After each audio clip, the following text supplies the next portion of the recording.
Hello, Enid, and welcome to another city update with your host, Derrick Silas. And today our guest is City Manager Jerald Gilbert. Good afternoon, Enid, and hello, Derrick. How are you today? I'm good. That's good. Yeah, looking forward to a week. good show. Oh, every week's a busy week. So much to do. We have so little time. Yeah, we have the City Commission this week, MAPCs this week, which we will get into that a little later, but we'll discuss that a little later. Yep. For now, let's talk about some of the things going on in Enid. This week is the last week for the lunch bunch, and that officially ends tomorrow. But today, of course, from 12 to 12:45 and 1 to 1:45, you could have gone to the lunch bunch, and tomorrow is the last day. This week at the Strike Bank Center, we have the Harlem Globetrotters coming August 18th at 7 p.m., which is always nice to have them. They come, it seems like every year, maybe. Yeah, it's great Every other year. entertainment, so I would take the opportunity to come on out and see. You know, it reminds me, for folks that have watched the A-Team, there was a character on there, and he always would say, "I pity the fool." And that's kind of what it makes me think about when I see the Harlem Globetrotters. Whoever the opponent is, I pity the opponent. But it's great entertainment. Yeah. And come on out, get a ticket. Yep. And then we also have coming up with the Parks Department will be the Camping in the Park, which will be September 24th and 25th. You can go online to enid.org/campinginthepark to get the registration form. Then October 9th coming up will be the Community Culture Celebration, and we're still looking for vendors and participants to do dancing, singing, sharing some of your food, from ethnic foods, crafts, what have you. So that'll be good. If you want to participate in that, go to enid.org/ccc, and the phone number for the Parks Department is there. We have a number of road closures to talk about. There are going to be concrete repairs at Van Buren and York Avenue starting today. It's going to go through the 27th of August. And the southbound west lane will be of that intersection, and plus the intersection will be closed for that endeavor. Then we have the waterline relocation on East Pine Avenue from 10th Street to 12th Street, which takes about approximately 4 months. It began in June, so around the middle of October, that area should be back open. Then, of course, the Garfield County Southgate Road construction, Phase 2, has been going on. And at the time of the press release in July, they stated that it would be around October. However, because of some COVID issues they've had and materials that are shortages with the state, that a new date will be announced. But we know at least to October. It could be December or January. So just to give you an update on that area, will be closed to at least October and maybe longer. We have the road closure on North Central Road from Walnut to Chestnut. This is also for waterline work, and that will be closed to mid-August.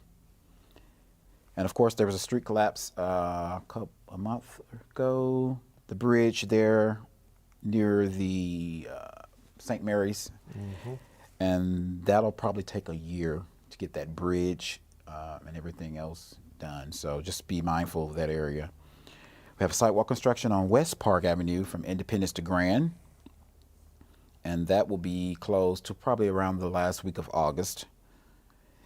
Then we have concrete repairs on North Grand Avenue from Cottonwood Avenue to Hickory Avenue. The little area there will be closed for the rest of this month, and it should be open at the end of the month. Were you going to comment on the? I'm just saying these are great infrastructure projects as we fix streets and roads and water lines and bridges all over the city. Oh, yeah. So it's exciting to hear. Good. It's always good to improve the infrastructure. Yes. And there's two more here. So we have the reconstruction of the bridge on South 5th Street at the East Broadway Avenue intersection. And that'll be closed to around, right now, April of, around April. So it could change. Those dates could change depending on how things go there. Then we have crews replacing concrete at Cherokee and the Adams intersection, and that should be closed for 6 weeks. So around the middle of September, that should be reopened. So that is all what's going on in that. However, there is a scheduled water outage in Hunter's Hill, all the additions, And that's going to start Wednesday, 18th, and that's going to be for a new water main connection. I think this is in preparation for the road, perhaps? Yes, that is for the road widening at Cleveland. You're right, up to Willow. Okay. So we're going to have a study session update on that tomorrow night too. So to update everybody on what's going on. Okay, very good. Just want to remind everybody that you can always use our app, See, Click, Fix. If you see potholes or you want to request a bus ride or what have you, any of those issues you see in the city, you can use our app, See, Click, Fix, or you can go to seeclickfix.com and report those issues. Now let's talk a little bit about these meetings coming up tonight. We'll have the MAPC meeting.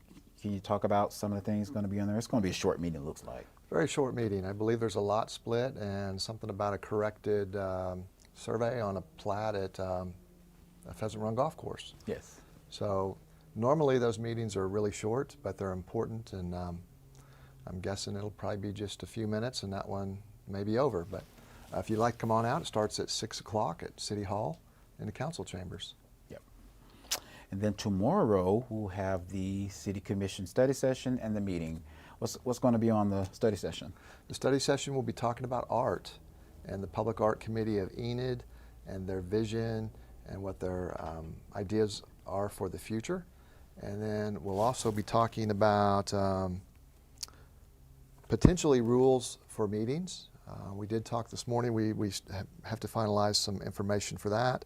And then we're going to update on the Cleveland project, like I mentioned, up there by Willow and the work going on behind Jumbo's. And then we have some nice pictures and a presentation you put together on the new vinyl for the VDA billboards that we see in town. So those will be some updates to the commission verbally and with some pictures. So it'll be exciting. Very good. And that's from 5 to 6:30. Yep, 5 to 6:30.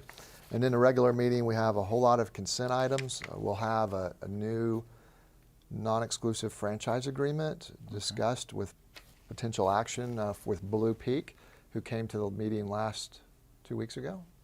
And they're talking about doing fiber to the home. And the city's very excited to work with them and get them busy. And this is one of the first steps, is agree to that franchise agreement with them. And part of that franchise agreement talks about in 2 years they have built out half the city, 50%, and 90% within 3 years. So, and they're talking about having something done, somebody's neighborhood done this year. So they're moving fast. They're talking with Vance Air Force Base too, and it sounds like a great, exciting development. And the Blue Peak will also offer cable service Yes, as well. it'll be a great alternative for those that are dissatisfied with Suddenlink, who I frequently hear from at City Hall. So we're happy to, the city's happy to offer that. We're very fortunate the company has come in and desires to do it. They're doing some other communities in Oklahoma, and they've got an Oklahoma strategy. I believe they'll be doing it in Perry. They're talking to Stillwater and Guthrie and Ponca City and maybe some other communities. So it's fantastic. We're fortunate, and good news, options coming in the future. This will be interesting because there'll be two companies that will be offering the fiber to the home. Yes, Dobson's the other one that announced a groundbreaking, was it last week? Maybe 2 weeks ago. 2 weeks ago, yeah. We had a whole lot of stuff. Time just blends together at City Hall, but it's we've been looking for viable alternatives to Suddenlink for a while, and both of these companies have talked about wanting to do fiber to the home, so we're excited to work with both of them. Very good. Any other things you want to add? Any other updates other than that? No, a lot of exciting things going on at the city. I was glad to listen to the long list of things from the press releases. Those are all infrastructure items which help highlight we are really focused on fixing stuff. And sometimes it's annoying when your road gets blocked off or when a bridge or approach to a bridge is out for a year or more. But the good news is it'll get fixed, and in the future we'll have nice new infrastructure and can continue to focus on other parts of the city. Very good. Well, we thank you guys for joining us today, Enid, and remember that you can always go to our, we stream, we have all of our streaming on Fire TV, Amazon Fire TV and Roku. You can go to both of those and download us by typing in City of Enid, and you'll find the channels. So other than that, we hope you're having a great day already, and we'll continue to. So until next time, have a great day.